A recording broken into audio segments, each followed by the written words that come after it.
नमस्कार, किसान समाचार में आपका स्वागत है। मैं हूं साइमा खान। सबसे पहले नजर डाल लेते हैं हेडलाइंस पर। प्रधानमंत्री नरेंद्र मोदी ने भावनगर को दिया 5,200 करोड़ रुपए से अधिक की विकास परियोजनाओं की सौगात। कहा कि सौराष्ट्र में किसानों और मछुआरों दोनों के जीवन में पिछले 2 दशकों में आया है बदलाव। गुजरात देश के उन अग्रणी राज्यों में है जहां सी वीट की खेती को लेकर हुए हैं बड़े प्रयास।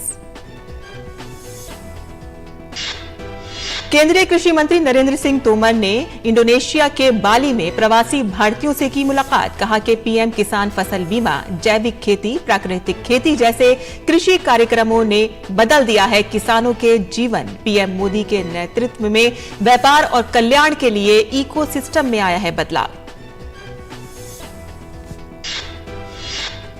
हरियाणा के उप मुख्यमंत्री दुष्यंत चौटाला ने कहा कि बरसात से फसलों को हुए नुकसान की भरपाई करेगी सरकार। ई फसल क्षतिपूर्ति पोर्टल पर किसान फसलों के नुकसान का ब्यौरा स्वयं भी कर सकते हैं दर्ज। प्रशासन को गिरदावरी करने संबंधी दिए जा चुके हैं आदेश।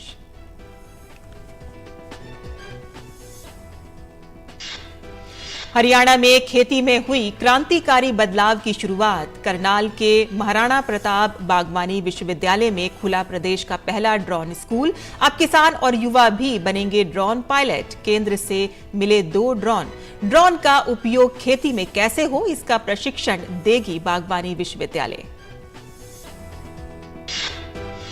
मध्य प्रदेश के कृषि मंत्री कमल पटेल ने कहा कि कृषि निधि के उपयोग में मध्य प्रदेश देश में अव्वल। योजना के तहत किसानों को विकास के लिए अनुदान युक्त दिया जाता है लोन। प्रधानमंत्री मोदी और केंद्रीय कृषि मंत्री की पहल से खेती के आधारभूत संरचना में हो रहा है सुधार।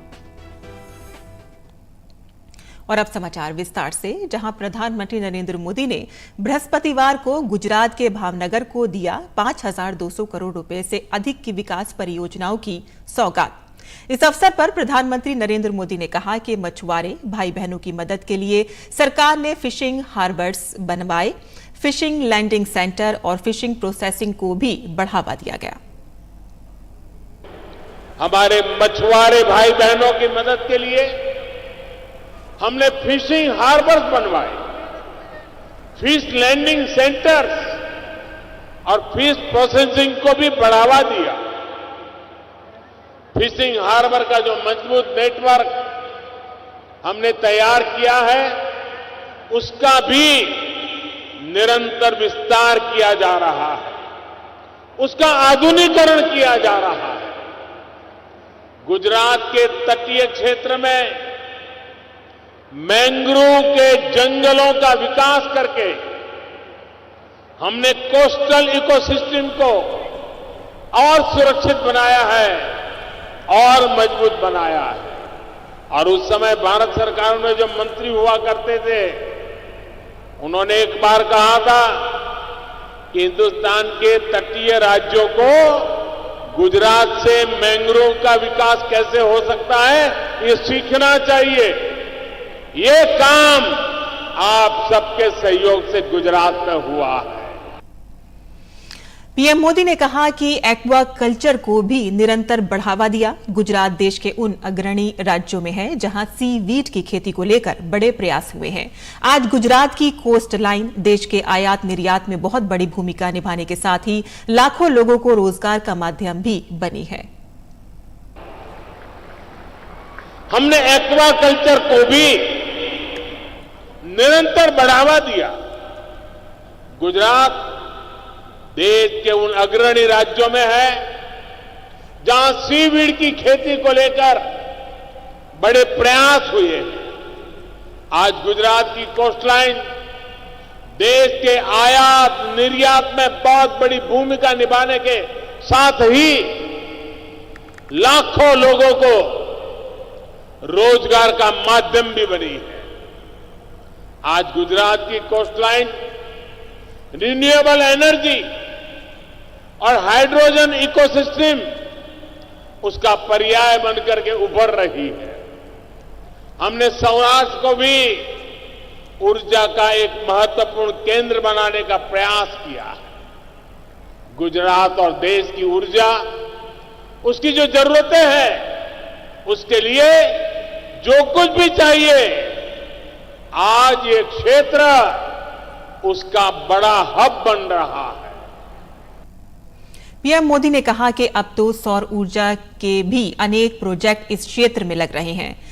पालीताना में आज जिस सोलर पावर प्रोजेक्ट का उद्घाटन हुआ है, उससे क्षेत्र के अनेक परिवारों को सस्ती और पर्याप्त बिजली मिल पाएगी। अब तो सौर ऊर्जा के भी अनेक प्रोजेक्ट्स इस क्षेत्र में लग रहे हैं। पालीताना में आज जिस सोलर पावर प्रोजेक्ट का उद्घाटन हुआ है, उससे क्षेत्र के अनेक परिवारों को सस्ती और पर्याप्त बिजली मिल पाएगी। आज यहां पर्याप्त बिजली के कारण बिजनेस के नए अवसर यहां बन रहे हैं, उद्योग धंधे फल फूल रहे हैं। धौलेरा में रिन्यूएबल एनर्जी, स्पेस और सेमी कंडक्टर इंडस्ट्री को लेकर जो निवेश होने जा रहा है, उसका लाभ भी भावनगर को मिलने वाला है, क्योंकि एक प्रकार से वो भावनगर का पड़ोसी इलाका डेवलप हो रहा है। और वो दिन दूर नहीं होगा, अहमदाबाद से धौलेरा, भावनगर, पूरा क्षेत्र विकास की नई नई ऊंचाइयों को प्राप्त करने वाला है। पीएम मोदी ने कहा कि सौराष्ट्र में किसानों और मछुआरों दोनों के जीवन में पिछले 2 दशकों में बहुत बड़ा बदलाव आया है। सौराष्ट्र में किसानों और मछुआरों दोनों के जीवन में पिछले 2 दशकों में बहुत बड़ा बदलाव आया है। एक समय था जब जानकारी के अभाव में अक्सर मछुआरों का जीवन खतरे में पड़ जाता था। जब मैं यहां मुख्यमंत्री था, तब मछुआरों को एक लाल रंग की बास्केट दी गई थी, जिसमें अलग अलग बटन लगे थे। दुर्घटना की स्थिति में बटन दबाने पर कोस्ट गार्ड के ऑफिस में सीधा अलर्ट पहुंच जाता था, जिससे तुरंत सहायता पहुंचाना संभव हो पाता था। इसी भावना को 2014 के बाद पूरे देश के लिए हमने विस्तार किया है। मछुआरों की नावों को आधुनिक बनाने के लिए सब्सिडी दी। किसानों की तरह ही मछुआरों को किसान क्रेडिट कार्ड दिए। प्रधानमंत्री नरेंद्र मोदी ने कहा कि सोनी परियोजना के इसके एक हिस्से का लोकार्पण आज होता है और दूसरे हिस्से पर काम शुरू होता है। हम काम रुकने नहीं देते। जिस हिस्से का लोकार्पण हुआ है, उससे भावनगर और अमरेली जिले के अनेक डैम तक पानी पहुंच रहा है। इस सोनी परियोजना का इसका एक हिस्से का लोकार्पण आज होता है और दूसरे हिस्से पर काम शुरू होता है। हम काम रुकने नहीं देते। आज भी जिस हिस्से का लोकार्पण हुआ है, उससे भावनगर और अमरेली जिले के अनेक डैम तक पानी पहुंच रहा है। इसे भावनगर के गारियाधार, जेसर और महुआ तालुका और अमरेली जिले के राजूला और खांबा तालुका अनेक गांवों के किसानों को लाभ होने वाला है। भावनगर, गिर सोमनाथ, अमरेली, बोटाद, जूनागढ़, राजकोट, पोरबंदर, इन जिलों के सैकड़ों गांवों और दर्जनों शहरों तक पानी पहुंचाने के लिए भी आज काम नए सिरे से जोड़ा गया है। आगे बढ़ते हैं, जहां केंद्रीय कृषि मंत्री नरेंद्र सिंह तोमर ने बाली और भारतीय मैत्री संघ के बैनर तले इंडोनेशिया के बाली में भारतीय प्रवासियों के साथ बातचीत की। बीफा की नीता मल्होत्रा ने कृषि मंत्री को बधाई दी और बहुत व्यस्त कार्यक्रम के बावजूद उनसे मिलने के लिए आभार व्यक्त किया। तोमर ने भारतीय समुदाय के लोगों को अपने संबोधन में कहा कि प्रधानमंत्री नरेंद्र मोदी के नेतृत्व में व्यापार और कल्याण के लिए इकोसिस्टम में एक बड़ा बदलाव आया है। गरीब से गरीब व्यक्ति के कल्याण के लिए अंतिम व्यक्ति तक वितरण और कनेक्टिविटी और किफायती आवास, बिजली कनेक्शन, पानी और स्वच्छता तथा एलपीजी के साथ समाज के आर्थिक रूप से कमजोर वर्गों का सशक्तिकरण आम भारतीयों के लिए गर्व की बात है। तोमर ने कृषि क्षेत्र में सफलताओं और पीएम किसान, फसल बीमा, जैविक खेती, प्राकृतिक खेती, मूल्य श्रृंखला एकीकरण, किसानों के उत्पादक संगठन, आयुष्मान भारत जैसे कार्यक्रमों के बारे में बताया, जिससे भारत के किसानों के जीवन के साथ साथ ग्रामीण लोगों के जीवन को बदल दिया है। उन्होंने कहा कि कृषि ने भारतीय अर्थव्यवस्था के लिए तारणहार के रूप में अपनी भूमिका साबित की है और पीएम गरीब कल्याण योजना के तहत कोविड-19 और उसके बाद के समय के दौरान 800 मिलियन से अधिक लोगों को मुफ्त भोजन उपलब्ध कराने में मदद की। तोमर ने कहा कि सरकार बेहतर कनेक्टिविटी और बेहतर व्यवसाय के लिए रेल, सड़क, जलमार्ग, हवाई अड्डों और बंदरगाहों के सर्वांगीण आधुनिकीकरण के लिए प्रतिबद्ध है। उन्होंने कहा कि विश्व के स्तर पर प्रधानमंत्री मोदी के साहसिक और निर्णायक नेतृत्व के कारण भारत अपने सभी महत्वपूर्ण मंचों पर एजेंडा स्थापित कर रहा है। उन्होंने इंडोनेशिया के विकास में भारतीय समुदाय के लोगों के योगदान की सराहना की, जिनकी भागीदारी से भारत का महत्व बढ़ा है। उन्होंने कार्य में भारत सरकार की ओर से हर संभव समर्थन का आश्वासन दिया। हरियाणा सरकार की ओर से किसानों की फसलों को पिछले दिनों बरसात में हुए नुकसान की भरपाई की जाएगी तथा इसके लिए जिला प्रशासन को गिरदावरी करने संबंधी आदेश दिए जा चुके हैं। इसके अलावा किसान स्वयं भी अपनी फसलों के नुकसान का ब्यौरा ई फसल क्षतिपूर्ति पोर्टल पर कर सकते हैं। खेतों के अलावा ग्रामीण व शहरी क्षेत्रों में भी जहां पर जल भराव हुआ है, उनकी निकासी के संबंध में भी जिला प्रशासन को त्वरित कार्यवाही के निर्देश दिए जा चुके हैं।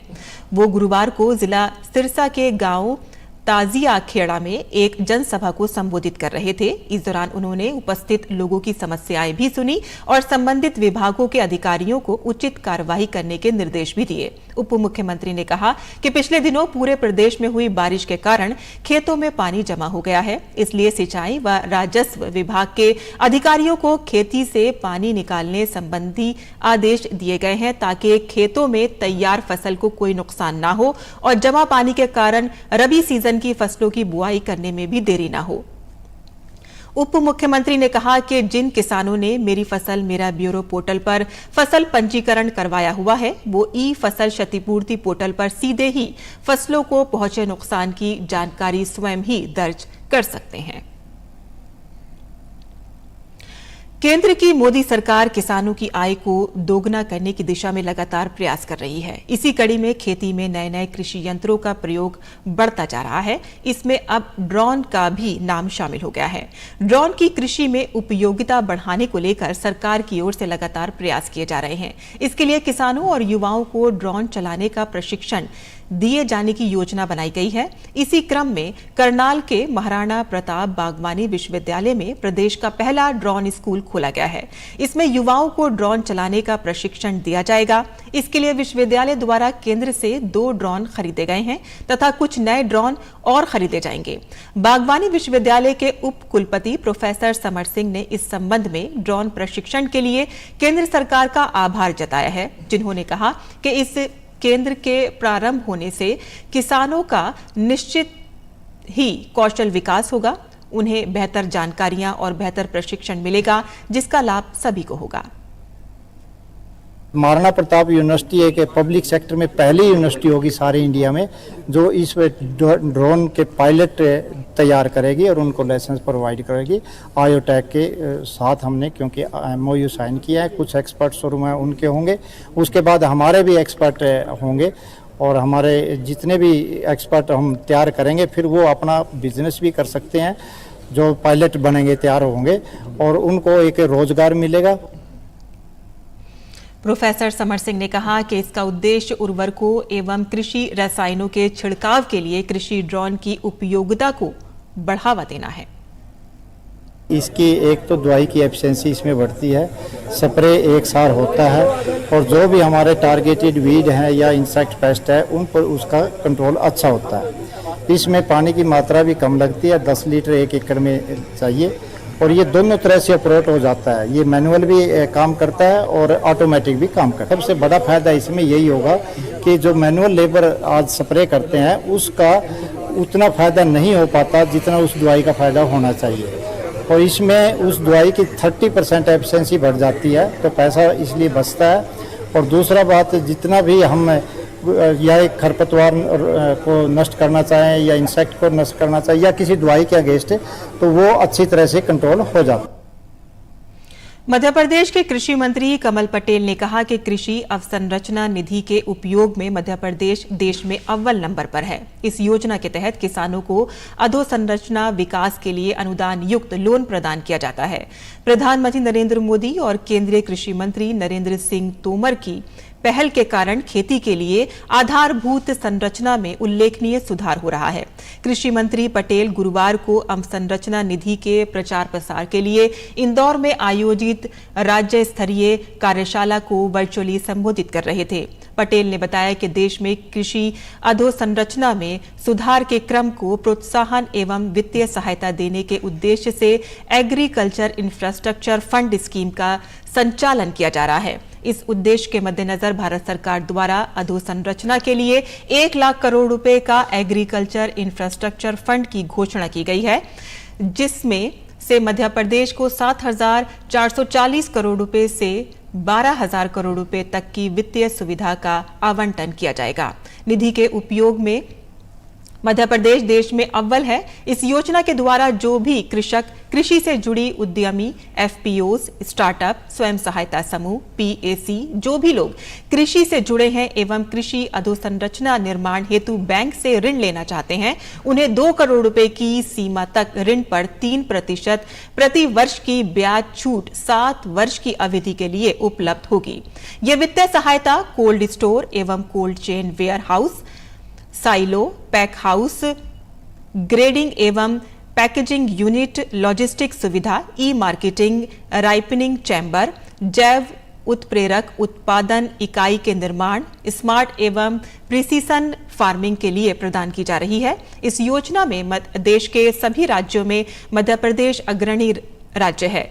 इंदौर संभाग में बैंकों द्वारा 126 आवेदन 123.19 करोड़ रुपए राशि के सत्यापित हो चुके हैं एवं उक्त आवेदनों में बैंकों द्वारा 77.18 करोड़ रुपए का वितरण किया जा चुका है।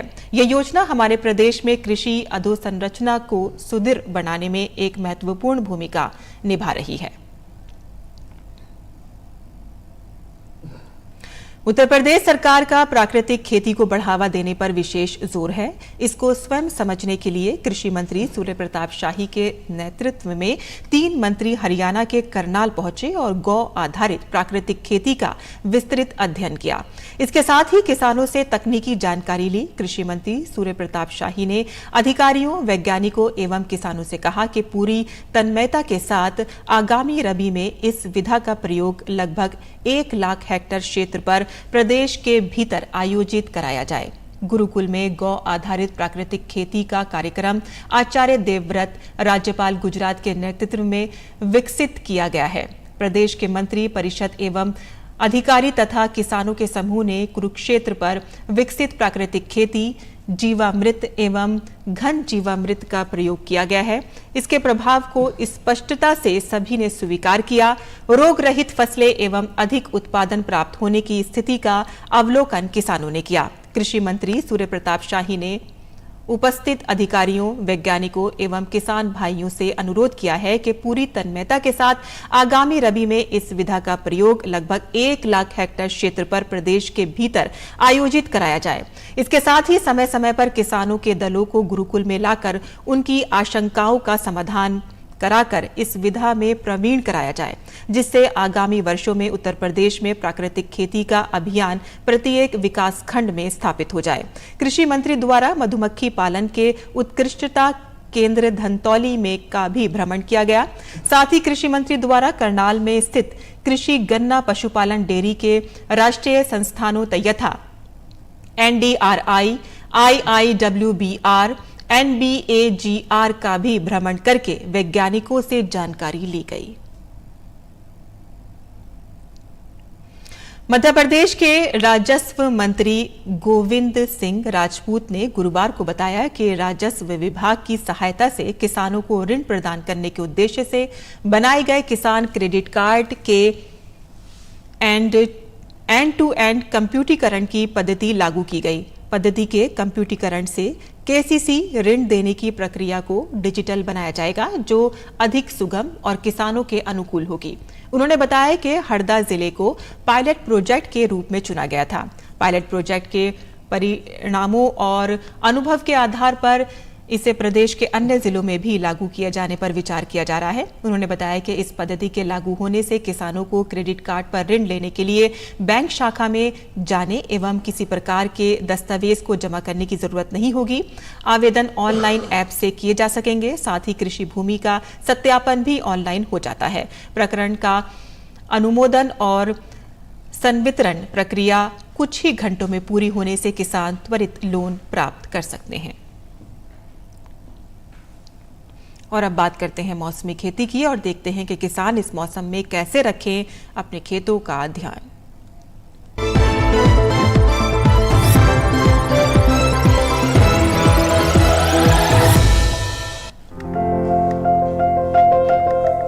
बिहार में धान के खेत की देखभाल करते रहें। इस समय धान में कीट लगने की संभावना है। ऐसे में धान में कीटों से बचाव के लिए कृषि विशेषज्ञों की सलाह से छिड़काव करें। किसान फूल गोभी की रुपाई कर सकते हैं। यहाँ पत्ता गोभी की नर्सरी तैयार कर लें। वहीं लाल मिर्च की रुपाई करें। बिहार में टमाटर की रुपाई करते रहें। इसके अलावा बैंगन की रुपाई कर सकते हैं। वहाँ मक्के के खेत में निराई कर लें। अभी अरहर की बुआई के लिए समय उपयुक्त है। अरहर में कीटों से बचाव के लिए कृषि विशेषज्ञों की सलाह से कीटनाशक छिड़के। किसान सरसों की बुआई के लिए खेत तैयार करते रहे। ओडिशा में मक्के के खेत से जल निकासी का प्रबंध करें। किसान कपास के खेत से पानी की निकासी की उचित व्यवस्था कर ले। यहाँ धान की रुपाई करें। धान के खेत से जल निकासी का प्रबंध कर ले। धान के खेत में जरूरी उर्वरक डालें। धान के खेत से खरपतवार निकालें। वहीं मूंग के खेत में निराई कर सकते हैं। ओडिशा में टमाटर के खेत से पानी की निकासी की उचित व्यवस्था करते रहे। टमाटर की बुआई करें। इसके साथ ही मूंगफली की बुआई कर ले। वहाँ किसान बैंगन के खेत से जल निकासी का प्रबंध कर सकते हैं। अभी प्याज में कीट लगने की आशंका है। ऐसे में प्याज में कीटों से बचाव के लिए कृषि विशेषज्ञों की सलाह से कीटनाशक का छिड़काव करें।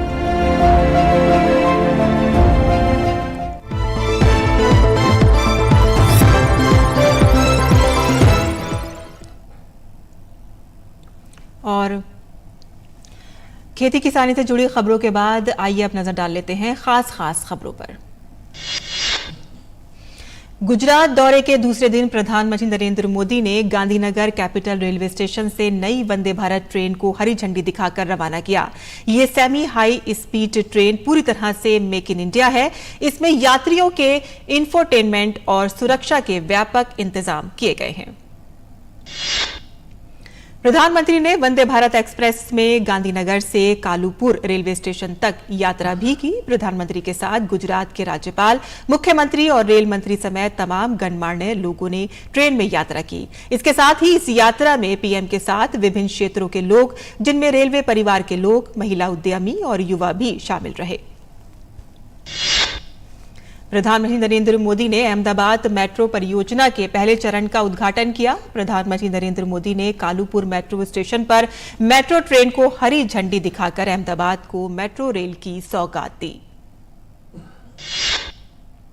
भारतीय जनता पार्टी के राष्ट्रीय अध्यक्ष जेपी नड्डा का उड़ीसा दौरा। जेपी नड्डा ने पुरी के जगन्नाथ मंदिर में पूजा अर्चना की। इस मौके पर केंद्रीय शिक्षा मंत्री धर्मेंद्र प्रधान भी उनके साथ मौजूद रहे। देश के नव नियुक्त chief of defence staff general Anil Chauhan को दिल्ली के साउथ ब्लॉक में गार्ड ऑफ ऑनर दिया गया। 40 वर्षों से अधिक के करियर में उन्होंने कई कमांड संभाले हैं।